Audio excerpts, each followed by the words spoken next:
Welcome to Balbriggan.net. Today we have 20 minutes of Christy Geraghty. Sit back and enjoy. This is Balbriggan.net. It's the recording date is the 9th of February 2010. This is Tony Healy, and with me I'm very privileged to have the great Christy Geraghty, who has just told me it'll be 85 on Friday.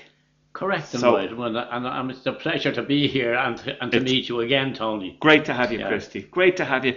First few photographs we're going to look at, and Christy has agreed to go through a few, are from John Evans in Chester. And John sent us over these photographs. I think his father used to take them, used to stay.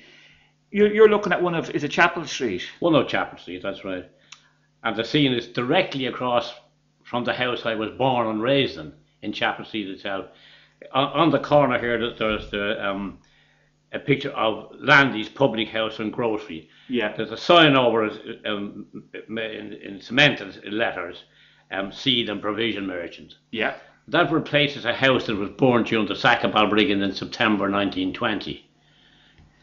Landy's itself. That's the pub. right. Yeah. Before that. But I remember that particularly well. And indeed, I'm surprised at how small some of the houses look, and the almost complete absence of motor cars. Yeah, There's apart only from the one that's in only it. there's one there, a Volkswagen. And for the life of me, I can't remember the man's name. It was Tom something anyway. Yeah. He was. But I remember all the who lived in those houses: Richardson's, the Dial Richardson, Oranges, Bentons, Murray's, Murphy's, Bray's. This brings back a lot of memories to me, I can tell you that. Brilliant. And the opening on the left-hand side there on that photograph there was a hoarding along there for advertising purposes, bill posters. Yeah. And it was taken away, and the people living directly opposite are given access to go in there and dump any rubbish they had. So I would imagine that this photograph was taken sometime around the late 1950s, early 1960s. Would you think it was I that would- late? I would think so, thought yeah. it was earlier. I thought it was, but you'd know better, Christy. Yeah. Because up at the top of that picture on the left-hand side, there is a picture where my Aunt Margaret lived, Mrs. Doherty. Okay. That's to me that would perhaps help to date it. Yeah. The photograph was actually taken from, the milestone, the house beside the milestone. Yeah, that's Pete Fitzsimon's shop. Above the shop, Sheila Reynolds, was it? Sheila Reynolds. Well, the one above the milestone was Fitzsimon's grocer shop. No, it was Reynolds. And then the next one was Sheila Reynolds. Well, that's where they were staying. Eddie Reynolds and Harry Reynolds, the world cyclist, champion cyclist, That's where he lived. in that. And indeed, I remember the evening he dropped dead. He dropped dead, coming back up and fell down, collapsed into the doorway of the Gladstone Inn, or the milestone as we know it now. Yeah. Really? Indeed, Really? indeed. Oh my God! And when was that, Christy? Would that be the 60s or something? Would it be? It would be in the very early 60s. Early 60s. In the early 60s, yeah. Right, because he was world champion. Was it 80? Was it 18? I don't remember his dates, No. but I remember reading about it all right. But I remember him well. Yeah. He after he had competed in the bicycle race and was acclaimed as world champion, he took to singing. Now he changed his name at that stage, and he changed his name to Ronaldo. And he had, I was at a concert he gave. I didn't pay for it. I was brought in Smith and Company's club room down in Sea Lane now, Convent Lane as it's known. Yeah. And he was singing in there, and he had a reasonable voice, but he had pretensions to be much better than he was, but he hadn't got the voice to support. To support it. Very good. Very but good. That's the stage name he went under, Ronaldo. Ronaldo, my God. Because which is Italian for Reynolds. Yeah. Fair. I remember them well. And all the young people would know Ronaldo, the ex-Manchester United footballer. Of course, but that's what. That's actually Reynolds, is it? Yeah, it's Reynolds. Oh my God, I never knew that. I remember him well. A big, sturdy man with a beautiful head of hair, like a lion down the back of his head. That's like sort a of mane, nearly. Yeah. He just exuded power and vitality. Ah, brilliant. It was a tremendous loss at the time when he went. This was taken by a fella, you don't remember, his name was John Evans, I think. No, Ernie Evans. They used to live in Chester or something, and they used to come over and stay with Sheila Reynolds. Is that so? In the summers. And Yeah. he was a great photographer. Yeah. And you're going to say, you had a quick look at these photographs Yeah. already. So that's very, so can you imagine if he was above the shop Reynolds? Obviously, he had a fairly good camera. He was into photography. Yeah, and you can see that it was taken from some height, so he must have been in the second store of that. Yeah. And what did you say it said? Did you already mention what? Yeah, it was seed and provision merchant. Seed and provision merchant. The lettering was made out of cement. Oh, right.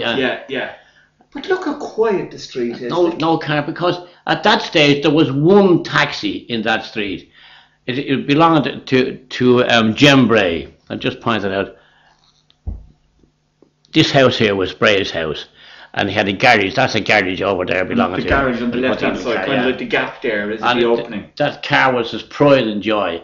But they would meet the trains in the evening time if there was a factory. But there were very, very few people availed of the services at that stage. Yeah. Not a great shot, isn't it? It was a great shot. Great shot. As I said, he was obviously into photography because his photographs are fantastic quality. Without a doubt. Now this one, Christy, it should be the other way around. Yeah, it was printed the wrong way. I know the three people in the Pa Bourne or something. Yeah. So you take it. You can tell us who. Well, the man on the left hand side of the photograph with the cigarette in his mouth was only Costello. And they lived just here on the pathway as you go across to what was known as the Head. It's the park now. The park, yeah. The canal. Yeah, they lived there beside Mrs. McGuire's house. Oh, right.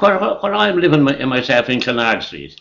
Right. And the hard-working people would try anything to make a few bob. Great. Selling fish, working on the fishing boats, helping the farmers, and the work was as scarce then as it is now. Yeah.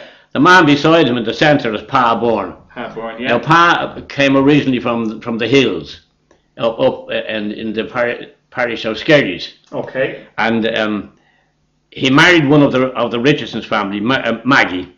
And they lived next door to me, that house next door to me. Where we are now? Yeah, that's right. Well, Pa Bourne lived there. Oh, my God. A decent fellow and a very obliging man, there's no question about it. Beside him is the coffee cocker.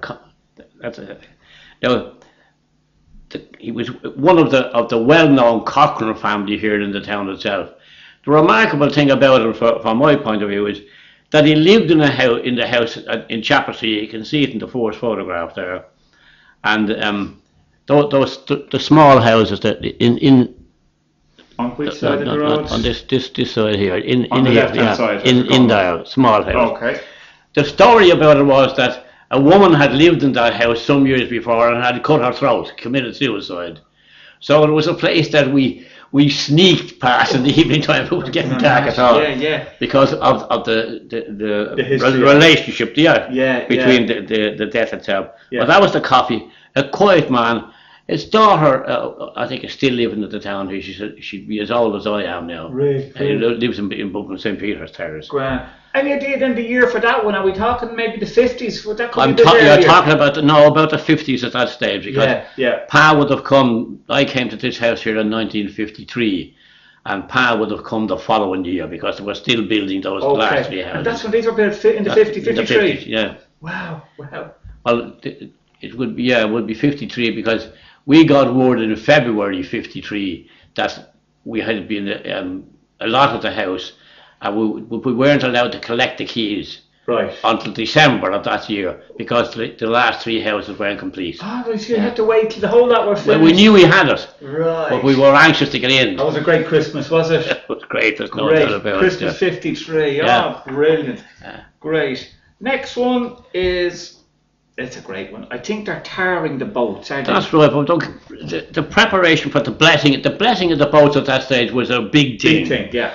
And in part of the preparation was the fishermen would haul their boats up on the sandbank fronting the harbour. Yeah. And they would scrape, clean up. But they'd let the tide go out. And they'd weigh it one way so that it would fall on the side they wanted. They'd clean off the bottom and then they would do their painting. You can see one boat on the side where it already has been painted. Yeah. But that was an annual event, big day. Yeah. Always comes Once a year, was it? once a year. Any idea when it was? No, it would be around the Whitsuntide. All right. But they always made certain that it was on full tide because the boats looked better when they were painted up and everything else like that. Nothing as bad as an empty harbour or something like that. The brass and reed band would be down, and there'd be people from the countryside would flock in to see that. It was one of the events of the year. I've seen loads of pictures of it, and it's big crowds. You know, one of the social events of the year. Hang on, just going to back. I just noticed. I think we do. Someone was telling us a lot of the names for this one.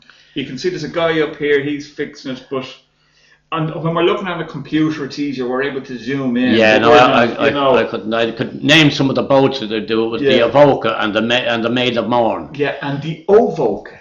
The Avoca, yeah. No, not the Avoca. No, well, they used to say that at the Avoca. But it was the Ovoca. But they were owned by the Richardson family. Yeah, that's right. Where Parbourne on that snap would come into play. Great. Isn't this a great one? I love this photograph. They're sorting out the prawns. The prawns. Yeah, I was looking at it there, but unfortunately there would be an earlier generation than me. I wouldn't be able to name them at all. No. But I see in the salt house there in the background. Yeah. Which was converted to a restaurant. Yeah, and a nightclub. Yeah, or whatever. Yeah. Yeah, and even earlier than that, and I think I spoke to you before about it. There was the idea was to. Salt was a very precious and highly priced commodity at that stage. You have to remember that the word we got, salary, came from the fact that in Roman times, Roman soldiers were paid so much money and so much salt. So it became salary, the salt. I'm glad I came here tonight. I'm being educated big time. That's where we got the word. So they took the seawater in from what was known locally as the back strand. Yeah. The hole in the wall and the piping apparatus and all, and they would fill the vats in the salt house, and they had their fires and all lighting on, and through the process of evaporation, the residue was salt, which was highly prized and highly priced as well too. Yeah. The story about it is that the fires had to be kept going the whole time, and the water continually agitated to make sure that the sediment fell to the bottom. And during one, it must have been a lunch break, because they didn't stop anything. There was a family with the name of Kennedy, father and 16-year-old son. Father went in to have something to eat, and whatever happened, the young man fell into the vat and was boiled to death. Yeah, you can imagine the agony there. But gradually then the sources of salt became more plentiful, particularly from North Africa, and the sun did the job of the fire. Yeah, so you didn't need to be burning fire. You didn't need, so it'd be cheaper. The price of salt fell down, and it wasn't worthwhile processing it in the way that we're after speaking of there. Yeah, yeah. Just getting back to that one about that man Kennedy who fell into the water. Yeah. Oh, I forget where I heard, but someone told me that he didn't actually die straight away. He was brought to hospital in a car the next day in bits, apparently. You know, imagine the agony that. I'm wondering now. Now that may be. I'm not saying that. I'm wondering if they're confusing that with the death of Pat Hagen. Pat was spraying the hedges out there at Bow Hill. Okay. With a spray unit strapped to his back. Yes. But when he turned round the face into the easterly wind, it blew the flame back into the apparatus, and he was burned. But they took him to the Mater Hospital in the car, and when he was going up the step, his two hands fell off. So he was of the Hagens of Clonard out there. So that could be where there could be a bit of confusion there. Probably was. It sounds to me as if there was confusion there. Okay. Now I remember that incident particularly well because Paddy was a nice singer and a very friendly fellow as well.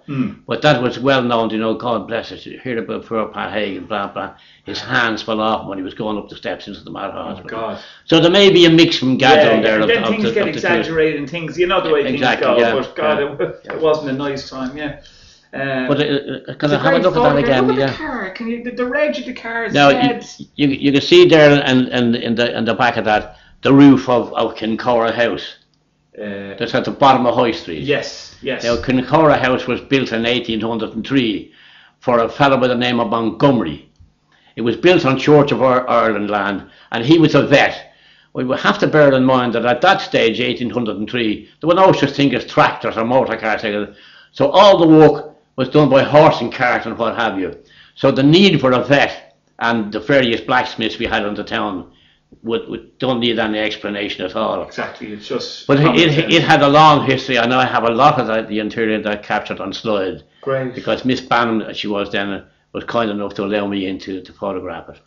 What intrigued me about it was, as during its life cycle, it became a police station.